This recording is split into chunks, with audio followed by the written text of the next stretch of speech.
सद्बुद्धि, सन्मार्ग और कार्य का संकल्प देना, अडिग रहे विश्वास तुम पर, ऐसा अंतः कर देना, मेरे हृदय में आने में तुम्हें कोई संकोच न हो। हे गुरुदेव, मुझे नजरों से दूर कभी न होने देना। हे गुरुदेव, मुझे नजरों से दूर कभी न होने देना। नमस्कार मित्रों, गायत्री चिंतन धारा में आपका स्वागत है। आशा है आप सब कुशल पूर्वक प्रसन्न होंगे। मित्रों, जब भी योग साधना, सत्संग, प्राणायाम या पूजा पाठ आदि की बात आती है, प्राय लोग यही कहते हैं कि ये सब तो ठीक है, होना भी चाहिए, करना भी चाहिए, हम भी ऐसा करना चाहते हैं, पर कब करें? टाइम कहाँ है हमारे पास? और फिर साधना ही करते रहेंगे तब नॉर्मल लाइफ के लिए टाइम कहाँ बचेगा? सब छोड़ छाड़ के संन्यास ही लेना पड़ेगा। इतना सारा ये भी करना है, वो भी करना है, वो भी करना चाहते तो है, क्या संन्यास ले लें? आम आदमी ये सब नहीं कर सकता भाई। क्या आप भी ऐसा ही मानते हैं? वास्तव में हमारी शिक्षा वास्तविक जीवन के बारे में कुछ नहीं बताती। हमें शरीर रचना बताई है, स्कूलों में पढ़ाई है, व्यक्तिगत, पारिवारिक एवं सामाजिक जीवन में नैतिकता की बातें बताई हैं, आदर्श की बातें बताई जाती है। लोग व्यक्तिगत बहुत सारी बातें बताते हैं, व्यक्तित्व विकास की बातें बताते हैं, परंतु वास्तव में व्यक्ति माने क्या और जीवन माने क्या, कैसे जीना चाहिए, नैतिकता या आदर्श की बातों से हमें क्या फायदा है, यही समझ में नहीं आता। तो फिर ऊपर से नीचे तक लोग जो हैं शराफत का लिबादा ओढ़े रहते हैं, शराफत की बातें करते हैं, पर उनके काम ठीक उल्टे होते हैं। अब यही बात चल पड़ी है कि आजकल आदमी कब सब काम करता है। होशियार वही है जो पकड़ में नहीं आए। सब लोग वैसी काम करते हैं और अपने आप को होशियारी बताते हैं कि देखो हमने ये किया, पकड़ में नहीं आए। अरे, जो वक्त के फायदा उठा ले सब तो करते हैं। आजकल का जमाना यही है, इस तरह की बातें करते हैं। अच्छा, इन सब को ठीक मान भी लें तो आदमी को फिर स्वस्थ और सुखी और प्रसन्न होना चाहिए, क्योंकि साम दाम दंड भेद, हर तरह से आप सुखी होने की तो कोशिश कर रहे हैं, तो सुखी, संतुष्ट और स्वस्थ होना चाहिए। तो लोग वैसे भी नहीं दिखते। आज हम इसी विषय पर चर्चा करेंगे। नॉर्मल लाइफ और साधना का अर्थ हमें क्या लेना चाहिए, है नहीं? तो ये बड़ा महत्वपूर्ण विषय है चर्चा का। अच्छा लगे तो चैनल को लाइक जरूर करें। तो चलिए, आज की बात हम एक कहानी से शुरू करते हैं। एक कहानी से शुरू करते हैं, छोटी सी कहानी है, इससे काफी एक इशारा मिलेगा। एक साधु थे और उन्होंने जंगल में एक कुटिया बनाई थी, वहां वो रहते थे और अपनी ध्यान साधना, उपासना उनका चलते रहता था। साधु थे, उनको ध्यान साधना में रस लोग देखते थे, लेकिन कोई कुछ कहता नहीं था कि भाई अब ठीक है, साधु महाराज है, जब कर रहे हैं। एक दिन एक आदमी उधर से गुजरा, उसको प्रॉब्लम थी, वो परेशान था बेचारा, समझ में नहीं आया क्या करना चाहिए। तो साधु जी के पास वो गया और उनको अपनी परेशानी बताई। तो साधु जी ने जो है सोच समझ करके अपने हिसाब से उसको एक समाधान बता दिया। अच्छा, उसने वैसा किया, उसको फायदा भी हो गया। तो उसने बताया कि भाई ये फलाने जगह साधु रहते हैं, उनको पूछो जाके, वो सब समाधान बताते हैं। तो धीरे धीरे वो साधु जी की पहचान इसी बात में लग गई कि भाई आप कोई भी प्रॉब्लम है तो साधु जी के पास जाओ और वो समाधान बता देंगे। अब ऐसा चलने लगा और धीरे धीरे बात जो है राजा तक पहुंच गई कि फलाने जंगल में एक साधु रहते हैं और वो लोगों की समस्याओं का समाधान करते हैं, सटीक समाधान होता है। तो राजा ने भी सोचा कि भाई अपने राज्य में बहुत सारी प्रॉब्लम है, अर्थ को लेके, सेना को लेके और न्याय को लेकर बहुत सारी प्रॉब्लम है, तो क्यों न साधु जी को यहीं बुला लिया जाए। जब वो वहां गांव के लोगों की समस्या का समाधान करते हैं तो यहाँ का भी कर देंगे। अब वो मंत्री जी, सेनापति, राजा, ये सब घोड़े में बैठ करके और साधु जी के आश्रम में वहां जंगल में पहुंच गए, जहां कुटिया बना के रहते थे स्वामी जी। राजा ने उनको प्रणाम किया, दंडवत किया, उनको बोला महाराज आपकी बड़ी ख्याति सुन के आपके पास आए हैं, आप लोगों की समस्या का समाधान करते हैं, तो राज्य की समस्या का समाधान करिए, हमारे साथ राजधानी में चलिए, आपको वहां किसी तरह की तकलीफ नहीं होगी। और जो लोक सेवा आप यहाँ करते हैं तो वो पूरी राज्य की सेवा हो जाएगी। हमारे यहाँ तो पूरे राज्य भर से लोग आते हैं, उनकी अपनी अपनी प्रॉब्लम होती है, न्याय की भी समस्या होती है, तो आप वहां जाएंगे तो लोगों के साथ भला हो जाएगा, लोगों को न्याय भी मिलेगा, राज्य का फायदा होगा इतने सारे लोगों का। तो आप चलिए। लेकिन साधु जी ने कहा नहीं भाई, मैं यहीं ठीक हूं और यहीं मेरी अपनी छोटी सी जिंदगी चल रही है, ध्यान साधना भी करता हूं, और ये समाधान वगैरह तो ये मेरा उद्देश्य नहीं है, मैं तो ध्यान साधना के लिए आया था। लेकिन राजा राजा हैं, मंत्री मंत्री हैं, उन्होंने बहुत सारी बातें बोली और उनको इस बात का ये दिलाया कि भाई आप एक बड़ा सेवा कार्य करने जा रहे हैं, भाई हजारों लोगों की सेवा हो जाएगी। साधक लोग तो ऐसे ही करते हैं, साधु लोग तो सबका कल्याण करते हैं, तो आप चलिए, वहां कोई तकलीफ आपको नहीं होगी। अब वो साधु महाराज झांसे में आ गए, चले गए उनके साथ, वहां चले गया, वहां दरबार भी लगने लगा, उनकी समस्याओं का समाधान भी वो लोगों को बताने लगे। राजा ने उनकी अच्छी खासी व्यवस्था कर दी, दास दासियां उनके आसपास, खाने पीने को पलंग वलंग लगा, हवा बढ़िया, गार्डन वाला जगह, रूम है ना।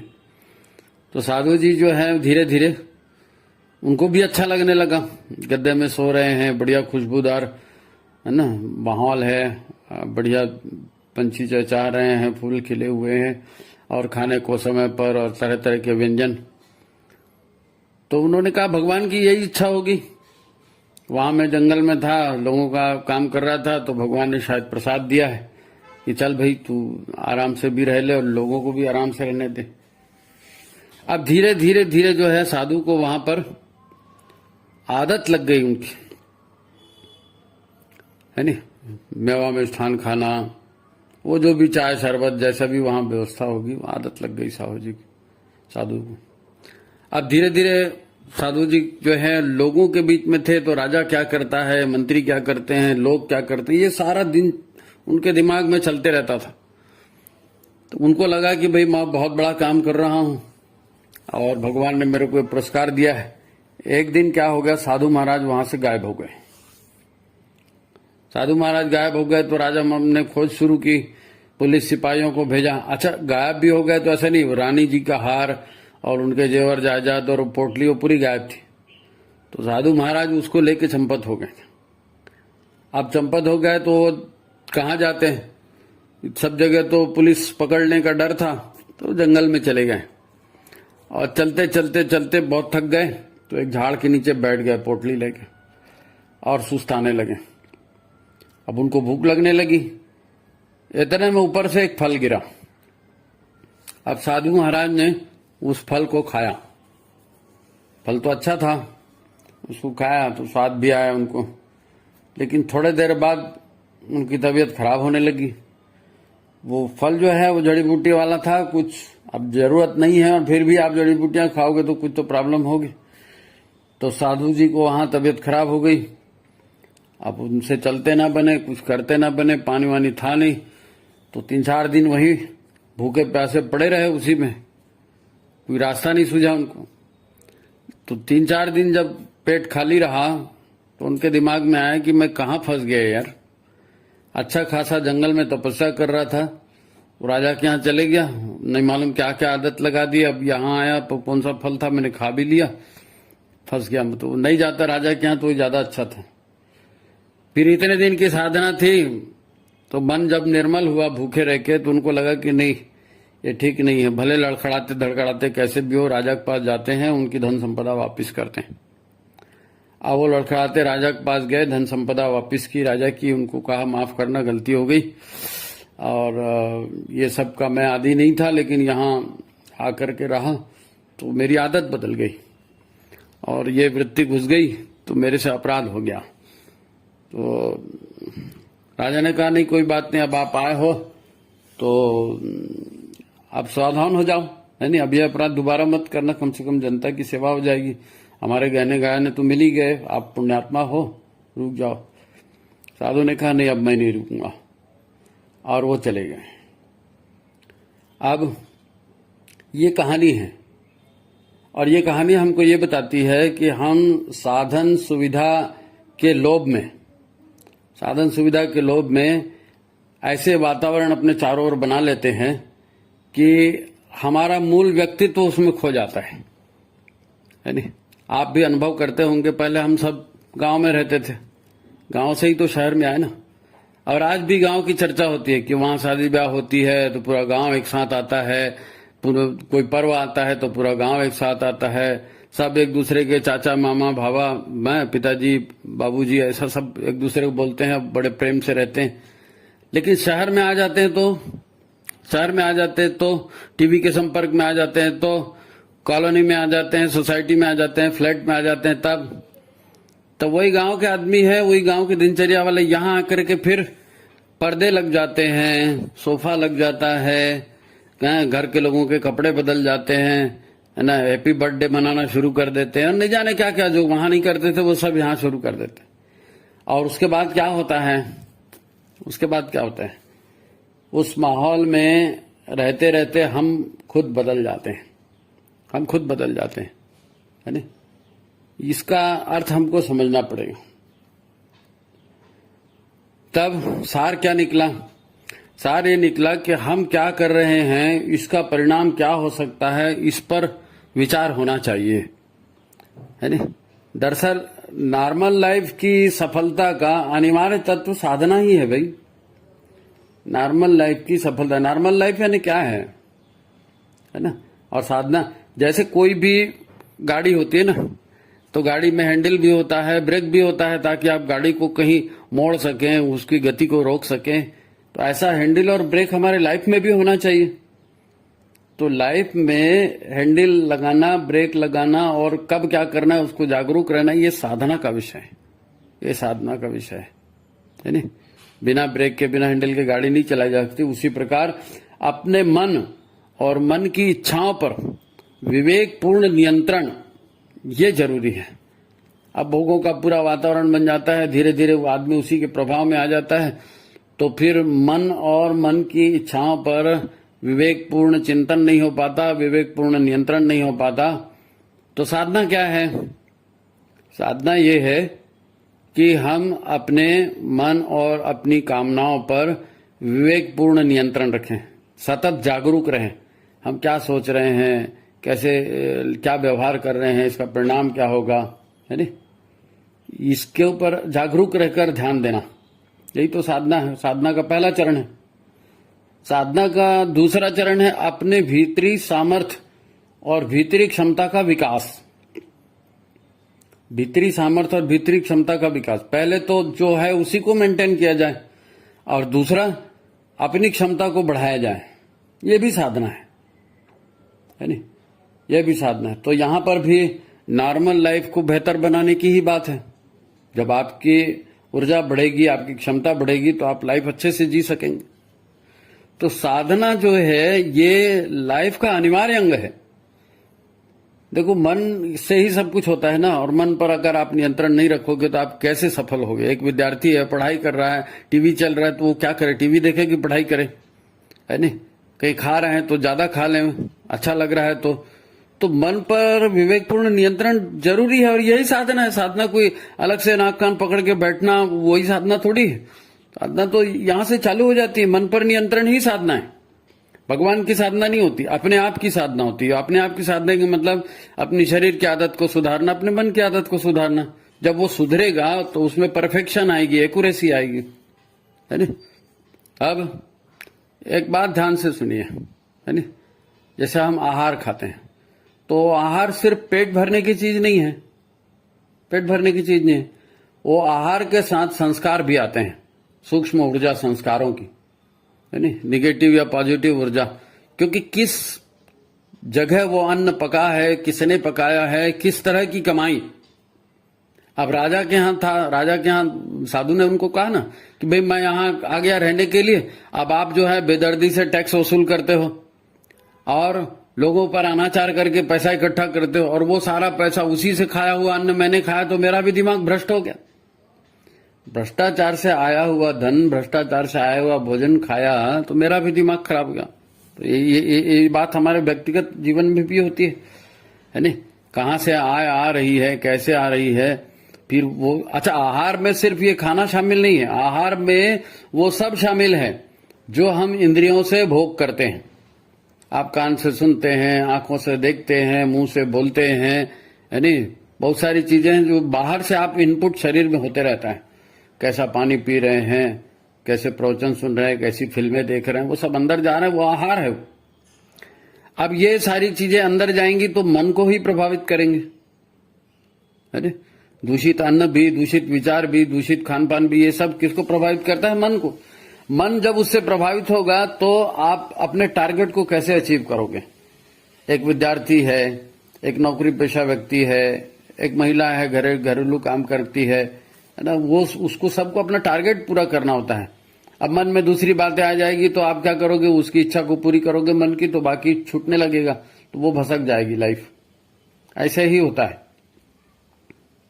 अच्छा, संगति और वातावरण भी हमारी नॉर्मल लाइफ को प्रभावित करते हैं।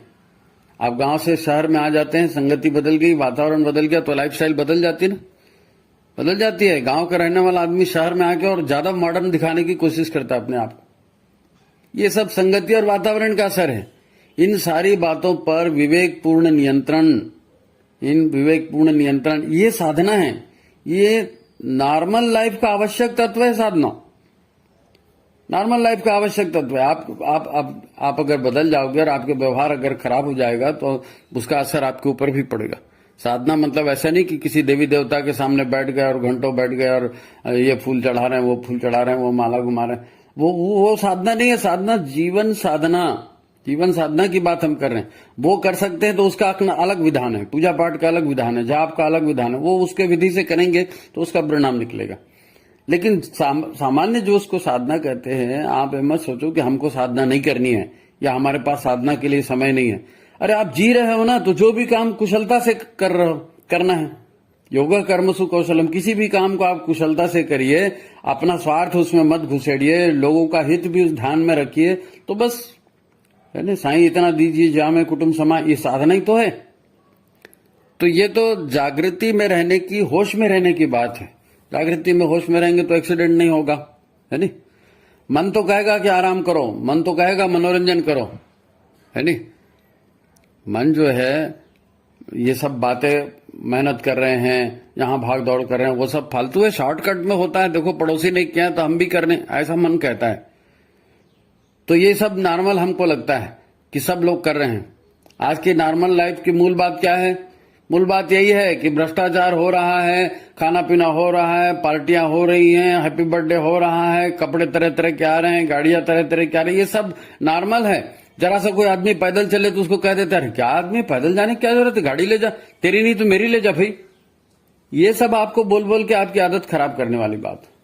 आप शारीरिक श्रम से दूर हो जाएंगे, है नहीं। इसीलिए तो आदमी फिजूल खर्ची करता है। निष्क्रियता से तरह तरह के काम करेगा तो तरह तरह की समस्याएं पैदा करेगा, दुश्चिंतन और निष्क्रियता से। आखिर आप सोच के देखो, आज सबको क्या प्रॉब्लम है नहीं। आप जानते हो वो किडनी, शुगर और आर्थराइटिस और बीपी और हार्ट और ये सब कॉमन प्रॉब्लम क्यों हो रहा है कि सबकी लाइफस्टाइल एक ही जैसी हो गई है।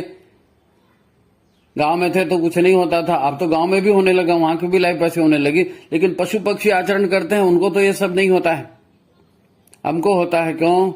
क्योंकि हमने जीवन के नियमों को तोड़ दिया, है नहीं। चरे वेती लगातार चलते रहिए, मेहनत करते रहिए, सबका कल्याण करिए, है ना, सद्बुद्धि धारण कीजिए, सत्कर्म कीजिए, ये जो बातें थी। अब बातें होती है नैतिकता की। नैतिकता ये कहती है कि ऐसा करना चाहिए, नैतिकता वो कहती है तो ऐसा करना चाहिए। नैतिकता की बातें सिखाई जाती, लेकिन नैतिकता की बातें फिर ढोंग धतूरा हो जाता है, क्योंकि हमको उसमें अपना फायदा नहीं दिखता। सच बोल के क्या होगा, मिल रहा है तो क्यों न लें, है नहीं। ऐसे आदमी तर्क लगाता है और हराम की चीज लाता है तो फिर हराम के संस्कार भी उसके साथ आएंगे। आज का आदमी जो है ओवर थिंकिंग और ओवर ईटिंग से परेशान है। ओवर थिंकिंग और ओवर ईटिंग, कहां से शॉर्टकट मारा जाए, उसने ऐसा किया था मैं ऐसा क्यों नहीं करूंगा, पिछले बार ऐसा हुआ था प्लान। अरे भाई जोड़ तोड़ से क्या होगा, जोड़ तोड़ से क्या होगा। और मिल जाता है तो लोगों के दिमाग में लोगों को ये भी नहीं मालूम कि शरीर को ठीक कैसे रखना है, मन को ठीक कैसे रखना है, क्योंकि साधना वाला सब्जेक्ट तो कहीं पढ़ाया ही नहीं गया ना आपको। जीवन साधना है। हनुमान जी की, शंकर जी की साधना नहीं, वो सब सदा सदा है। साधना अपने मन की करनी है, उसको भटकने से रोकेंगे तो चित्त में एकाग्रता आएगी, एकाग्रता से कोई भी काम करेंगे तो सफल होगा। तो नॉर्मल लाइफ में सफल होना है तो आपको जागरूक रह करके और ध्यान देना पड़ेगा इस बात पर कि लाइफ कैसे ठीक हो सकती है। नॉर्मल लाइफ के लिए साधना है। साधना जो जंगल में जाके तप कर रहे हैं, बैठ रहे हैं, वो अलग है, वो अलग है। वो अपने जो अस्तित्व है उसको और ज्यादा तपाने की, चेतना के उन्नति की बात है, वो भी इसके साथ जुड़ी है। ये बेसिक चीज है, उसको जाके करेंगे तो और ज्यादा है। नहीं तो आपको कोई जंगल में जाने के लिए नहीं बोल रहा है, ये नॉर्मल लाइफ जीते हुए आप साधना की बातें कर सकते हैं, है नहीं। अब इस पर नियंत्रण मन की साधना से होगा। मन जागरूक रहेंगे तो मन के भीतर प्रश्न आएंगे, भी ये करूं कि नहीं करूं, ऐसा करने से क्या होगा। तब आप हैंडल और ब्रेक का इस्तेमाल करेंगे, है नहीं। बिना इसके नॉर्मल लाइफ भी ठीक नहीं चल सकती। आप अनैतिक कार्यों से जीवन में सफलता तो पालेंगे, पर इसके नकारात्मक संस्कार आपके भीतर पनपेंगे, आपके मनोमय शरीर को, आपके भाव शरीर को, सबको विकृत कर देंगे, विकृत कर देंगे। अच्छा, ईश्वर के संबंधित जितने भी ये काम होते हैं ना, पूजा पाठ, ध्यान साधना, लोग बैठते हैं, है ना, पवित्रता के साथ, और ये सब कर्म वगैरह करते हैं, तो ये जो पूजा पाठ की जो संस्कार की बात यहाँ पर हमको कही जाती है, हम सामान्यतः उसको साधना मान लेते हैं, है नहीं। कि ईश्वर की कृपा पाने के लिए, अमुक देवी देवता की कृपा पाने के लिए अमुक का जाप करना जरूरी है, अमुक व्रत करना जरूरी है, फिर ऐसा व्रत होना चाहिए, फिर वैसा व्रत होना चाहिए, कथा कहानी, वो एक अलग आयाम है। और वो सब जो है ना, वो उनका अर्थ क्या होता है पूजा पाठ का, और ये जो श्लोक पढ़ते हैं, आरती चालीसा पढ़ते हैं, इसका क्या अर्थ होता है। इसका अर्थ ये होता है कि अपनी पात्रता का विकास करना, अपनी पात्रता का विकास करना, आपकी जो क्षमता है उस क्षमता को बढ़ाना, आपके नॉलेज को बढ़ाना, और अच्छाई के संपर्क में आएंगे तो सफलता मिलेगी, है ना। सत्य, न्याय, प्रेम, कर्तव्य, करुणा, सेवा, ये सब भाव उभारने के लिए वो सब किया जाता है ना। तो आत्मशक्ति का विस्तार उसमें होगा, पवित्रता का विस्तार होगा। अब आप सोचिए कि यदि साधना के इस तरह का जीवन नहीं रहेगा, अच्छा, और भाव रहित कर्मकांड करेंगे।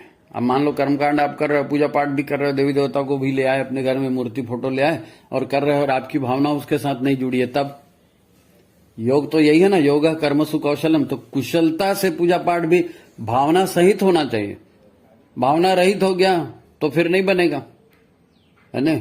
भाव समर्पण हो ही नहीं रहा है तो वो जो देवी देवता या गुरु महाराज या जो भी आप कर रहे हो पूजा पाठ, उसका भी असर नहीं होगा, है ना। उल्टा दिखावे की लत लग जाएगी कि देखो मैं इतने घंटे जाप करता हूँ, देखो मेरे पास अमुक देवता की फोटो है, मेरे इतने बड़े बड़े फोटो लगाए, हम तो पूरा ड्रेस पहनते हैं, हम तो इतने दिन से जुड़े, ये और एक अहंकार वाली बात और जुड़ जाएगी। तो आपको करना चाहे ना, आप मत करो पूजा पाठ, लेकिन जागरूकता से जियो, यानी जो करनी है उसको करो, और जो पूजा पाठ भी कर रहे हैं तो वो भी जागरूकता से करो कि हम जो कर रहे हैं भावपूर्ण ढंग से हो रहा है कि नहीं। अगर नहीं हो रहा है तो वो फिर समय वेस्ट हो जाएगा आपका, वो समय वेस्ट हो जाएगा। अन्न से शरीर बनता है, अन्न के संस्कार, है ना, जीवन व्यवहार की दिशा को तय करते हैं। तो अच्छा खाना मतलब ये नहीं है कि आप प्रोटीन विटामिन उसके डब्बे ला रहे हो, खा रहे हैं, पी रहे हैं, नहीं। अच्छा भोजन, सामान्य दाल चावल भी खा रहे हैं तो हमारे पुरखे तो वही खाते आए थे, लेकिन उसमें पवित्रता का अंश होता था, भाव ऊर्जा उसमें होती थी, संस्कार उसमें होते थे, तो जीवन भी चलता था। अभी तो सारा का सारा जो जिसको नॉर्मल जीवन कहते हैं ना, इस नॉर्मल जीवन में संस्कार का कोई कहाँ ख्याल रखता है, और वो छाप पड़ते जाती है, छाप पड़ते जाती है। जैसे गांव से शहर में आने के बाद वातावरण बदला ना, वैसे ऐसे ही वातावरण बदलता है। संगत में रह के आदमी शराब पीता है, संगत में रह के जुआ खेलता है, संगत में रह करके फैशन परस्ती करता है, संगत में रह उसके यहाँ लाइफ में जो पार्टी दी गई थी, होटल में दी गई थी, हम नहीं देंगे तो लोग क्या करेंगे। तो ये आप मन के बाहर से निकल के लोगों के दिमाग से चलना शुरू करोगे। जीवन ऐसे नहीं चलता है। नॉर्मल लाइफ जो है वो नॉर्मल ही होना चाहिए। किसी का अनुसरण क्यों करना? आप ज्ञान अर्जित करिए, विवेक अर्जित करिए और अपनी पात्रता का विकास करिए, है नी? साधु की कहानी जो है राजा के अन्न और महल से ही प्रभावित होकर, तो वहां की एक माहौल से प्रभावित होकर बदली ना। तो खाना पीना तो बहुत अच्छा मिल रहा था, आज सभी को खाना पीना अच्छा मिलता है, लेकिन सबका दिमाग खराब है, सबका शरीर खराब है। तो साधना जो है नॉर्मल लाइफ के लिए बहुत ज्यादा जरूरी है। नॉर्मल लाइफ ठीक चले इसीलिए तो साधना है। तो साधना के मूल तत्व को जानिए, मूल तत्व को समझिए, और उम्मीद है आपको आज की बात अच्छी लगी होगी। ऐसे अनेक उदाहरण हमारे जीवन में देखने को मिलते हैं, उन पर देखिए, उन पर मनन कीजिए, है ना? मुख्य मार्ग से हम हटे नहीं, क्योंकि स्थूल शरीर ये माध्यम है और सूक्ष्म शरीर ये हमारा वास्तविक शरीर है। इतने सारे कर्मों के संस्कार वहां भरे पड़े हैं, कुसंस्कारों को हटाना है, नहीं तो आदत नहीं बदलेगी। आदत नहीं बदलेगी तो लाइफ में अच्छा टारगेट कैसा मिलेगा? आज सभी लोग वही कर रहे हैं जो पिछले जन्म में उन्होंने किया है। आप देखते होंगे ना, कोई किसी को संगीत में रुचि है वो करता है, किसी को गायन में रुचि है वो करता है, किसी को प्रवचन में रुचि है वो करता है ना? किसी को खेल में रुचि। ये रुचियां आई कहां से? आप पिछले जन्मों से कैरी ऑन करके आए हो। जैसी अच्छी रुचियां हैं, अच्छे रुचि में जाएंगे तो अच्छा भी रिजल्ट निकलेगा, लेकिन बहुत सी गंदी आदतें भी तो पिछले जन्म से लेके आते हैं ना। तो अपने आप बोलते हैं ना यज्ञ में एक एक बुरी आदत छोड़िए, है ना? तो ये नॉर्मल लाइफ के लिए है, एक एक बुरी आदत छोड़िए। तो नॉर्मल लाइफ अच्छे कैसे जाए, हम में देवत्व कैसे उतरे, हमारा परिवार देव परिवार कैसे बने, ये सारी बातें यही तो मिशन बताता है। ये नॉर्मल लाइफ जो जी रहा है तो कोई साधक नहीं है, ऐसा नहीं है। गुरुदेव ने कहा है गृहस्थ एक तपोवन है ना? ईमानदारी, जिम्मेदारी, बहादुरी, अर्थ संयम, इंद्रिय संयम, विचार संयम, ये जीवन जीते हुए करना है। तो चलो ठीक है, उम्मीद है आपको अच्छा लगा होगा। मित्रों, आप चाहें तो इसको लोगों के पास शेयर करें, लाइक करें, चैनल को सब्सक्राइब करें। आज की बात यही समाप्त करते हैं, अगले अंक में फिर मिलेंगे। सभी को नमस्कार, प्रणाम।